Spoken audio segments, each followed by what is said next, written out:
Oke, kita kali ini mau bahas mengenai tahap penutupan dalam siklus akuntansi perusahaan jasa. Nah, tahap penutupan itu ada dua. Yang pertama dinamai jurnal penutup, dan yang kedua dinamai jurnal pembalik. Yang pertama kita bahas yang pertama itu jurnal penutup. Nah, kalau dikatakan jurnal penutup, itu adalah jurnal yang fungsinya untuk menolkan saldo akun atau perkiraan sementara. Yang mana aja itu? Yang pendapatan beban, kemudian saldo laba atau saldo ruginya, dan akun prive. Jadi kita mau bikin ini jadi nol. Ingat kemarin pernah saya bilang kalau eh, akun sementara itu dia hanya dibawa untuk 1 tahun. Tidak boleh dibawa ke periode berikutnya. Maka dia harus dinolkan. Nah, menutup saldo jurnal penutup itu tadi tujuannya itu yang pertama untuk menutup saldo dalam akun sementara, kemudian saldo rekening modal itu menunjukkan jumlah yang sesuai dengan keadaan di akhir periode, gitu.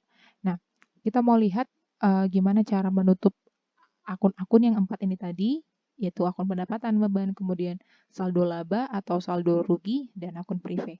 Yang pertama, supaya kalian nggak ngafal, itu hanya ingat gini aja, saldo normalnya di mana. Kalau pendapatan, saldo normalnya kan di kredit. Nah, supaya dia jadi nol, berarti kan kita harus buat dia dibalik gitu. Di akun di posisi kebalikannya supaya nilainya jadi nol. Maka untuk menutup akun pendapatan itu jurnal penutupnya adalah pendapatan pada ikhtisar laba rugi. Gitu. Nah, untuk menutup akun beban itu ikhtisar laba rugi pada beban. Jadi bebannya ini ada di kredit sekarang. Kalau tadi pendapatan itu ada di debit. Kemudian untuk menutup akun laba rugi, saldo laba atau saldo ruginya. Kalau perusahaannya mengalami laba, maka jurnal penutupnya itu adalah ikhtisar laba rugi pada modal pemilik. Nah, angkanya ini dari mana? Angkanya ini adalah jumlah laba perusahaannya. Oke, bukan jumlah modal, tapi jumlah laba perusahaannya. Kalau perusahaan itu mengalami laba. Kalau perusahaannya mengalami rugi, maka jurnal penutupnya adalah modal pada ikhtisar laba rugi. Nah, angkanya ini dari mana? Angkanya ini diambil dari jumlah rugi. Nah, karena tidak ada saya bikin di sini, maka silakan tambahkan di catatanmu supaya kamu tidak lupa. Kemudian untuk akun yang terakhir, untuk jurnal penutup yang terakhir itu ada akun prive.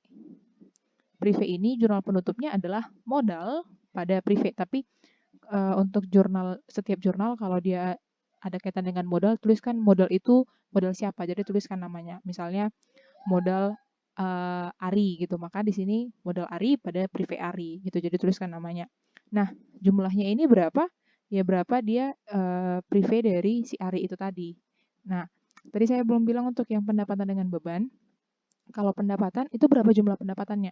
Bu, kalau misalnya pendapatannya itu lebih dari 1 gimana? Ya udah, jabarkan satu-satu. Misalnya pendapatan jasa, kemudian ada dia menerima pendapatan sewa, maka pendapatan jasa 1.000 misalnya, pendapatan sewa 500, kemudian ikhtisar laba ruginya berapa? Ya 1.500 gitu. Sama dengan beban. Jadi beban itu kan biasanya yang paling banyak. Jangan digabung jadi langsung beban, tapi biar aja rinci satu-satu. Sebutkan bebannya satu-satu, beban listrik, beban air, beban gaji, dan lain sebagainya. Rincikan satu-satu, lengkap dengan angkanya di sini. Kemudian di ikhtisar laba rugi itu adalah jumlah dari semua bebannya. Itu dia untuk jurnal penutup. Terakhir itu adalah jurnal pembalik. Jurnal pembalik ini kita buat di awal periode.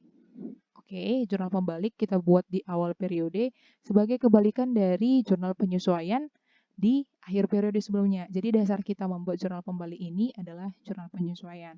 Tapi nggak semua gitu. Nah, jurnal penyesuaian yang mau kita balik itu adalah utang, kemudian piutang pendapatan, kemudian pendapatan diterima di muka kalau dia menggunakan pendekatan pendapatan, dan biaya dibayar di muka kalau menggunakan pendekatan beban.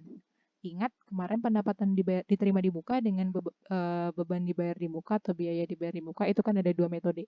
Jadi yang kita lihat di sini adalah ini, kalau dia pendapatan diterima dengan metode pendapatan, maka kita bikin jurnal pembalik. Tapi kalau dia metode utang, kita tidak buat jurnal pembalik. Kemudian biaya dibayar di muka. Kalau dia pendekatan biaya atau pendekatan beban, maka kita buat jurnal pembalik. Kalau dia digunakan dengan pendekatan harta, tidak usah digunakan jurnal pembalik gitu. Nah, bagaimana jurnal pembaliknya? Yang pertama ini, beban dibayar di muka. Beban dibayar di muka, AJP-nya itu kan nanti ini, sewa dibayar di muka pada beban sewa sebesar sekian-sekian. Maka untuk jurnal pembaliknya ya tinggal balik. Hanya itu untuk jurnal pembalik. Jadi kita tinggal balik dari jurnal penyesuaian. Di sini artinya apa? Kita memunculkan kembali beban sewa. Sewa dibayar di muka dibikin di kredit, kan kebalikan dari sini kan. Kalau di sini tadi sewa dibayar di muka itu di debit, di sini sudah di kredit. Oke. Kemudian pendapatan diterima di muka dengan metode pendapatan. Maka jurnal penyesuaiannya kan ini, pendapatan sewa pada sewa diterima di muka. Kemudian jurnal pembaliknya apa? Sewa diterima di muka pada pendapatan sewa. Yang ketiga, beban yang belum dibayar. Ini, misalnya beban gaji karyawan pada utang gaji. Maka jurnal pembaliknya adalah utang gaji pada beban gaji, gitu. Kemudian yang terakhir, pendapatan yang belum diterima, jurnal penyesuaiannya itu piutang bunga pada pendapatan bunga, kemudian jurnal pembaliknya pendapatan bunga pada piutang bunga. Itu dia untuk jurnal pembalik. Maka setelah ini saya akan berikan tugasnya, silahkan kalian lihat, ikuti tugasnya itu yang akan saya posting di Google Classroom.